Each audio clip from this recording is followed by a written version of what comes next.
Daily മാറുന്ന അപ്ഡേറ്റുകളിൽ വാട്സപ്പിലും ഇൻസ്റ്റഗ്രാമിലും ഒക്കെ ഹരം കൊള്ളുന്നവർക്ക് സ്കൈപ്പ് എന്ന ആപ്പിന് ഓർമ്മയുണ്ട്.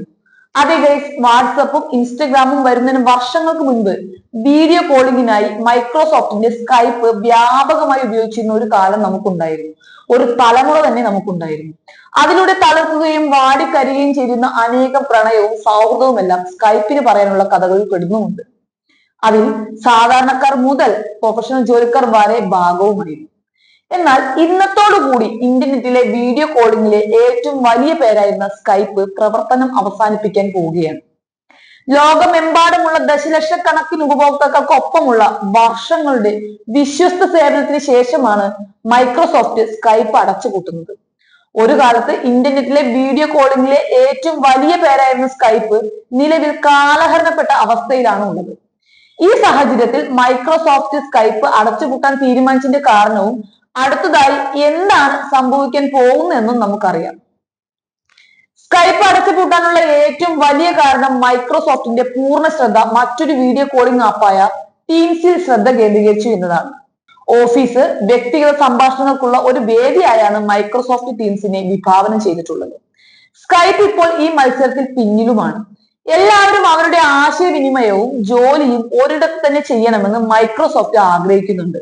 അതുകൊണ്ടാണ് ടീംസിന് മുൻഗണന നൽകുന്നത് പോലും. അതിനാൽ സ്കൈപ്പ് പിൻവലിക്കാൻ തീരുമാനിക്കുകയായിരുന്നു എന്നാണ് റിപ്പോർട്ടുകൾ.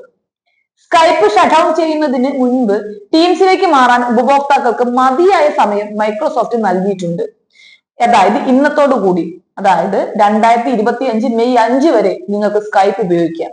എന്നാൽ അതിനുശേഷം അത് നിർത്തലാക്കും.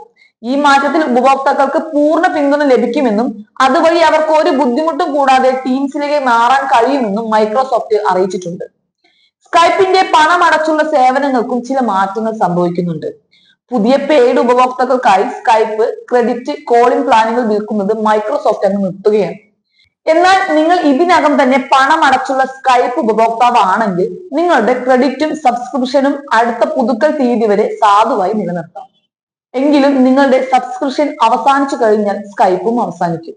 സ്കൈപ്പിൽ നിന്ന് ടീംസിലേക്കുള്ള മാറ്റം മൈക്രോസോഫ്റ്റ് എളുപ്പമാക്കിയിട്ടുണ്ട്. നിങ്ങൾ ഒരു സ്കൈപ്പ് ഉപഭോക്താവാണെങ്കിൽ നിങ്ങളുടെ സ്കൈപ്പ് അക്കൗണ്ട് ഉപയോഗിച്ച് ടീംസിൽ ലോഗിൻ ചെയ്താൽ മതി. ഇങ്ങനെ ചെയ്യുന്നതിലൂടെ നിങ്ങളുടെ എല്ലാ കോണ്ടാക്റ്റുകളും ചാറ്റുകളും കോളുകളും ടീമുകളിലേക്ക് എളുപ്പത്തിൽ കൈമാറാൻ കഴിയും.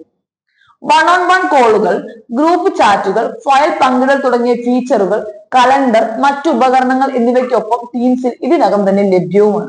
2003 സ്കൈപ്പ് ആദ്യമായി ലോഞ്ച് ചെയ്തത്. 2011 സ്കൈപ്പ് കമ്മ്യൂണിക്കേഷനെ മൈക്രോസോഫ്റ്റ് ഏറ്റെടുക്കുന്നത്. പിന്നീട് അതിവേഗം മാറിക്കൊണ്ടിരിക്കുന്ന കാലത്ത് കമ്പനി അതിന്റെ സവിശേഷതകൾ ക്രമേണ കുറയ്ക്കുകയും അതിനുശേഷം 2017 ടീംസ് ആരംഭിക്കുകയുമായിരുന്നു.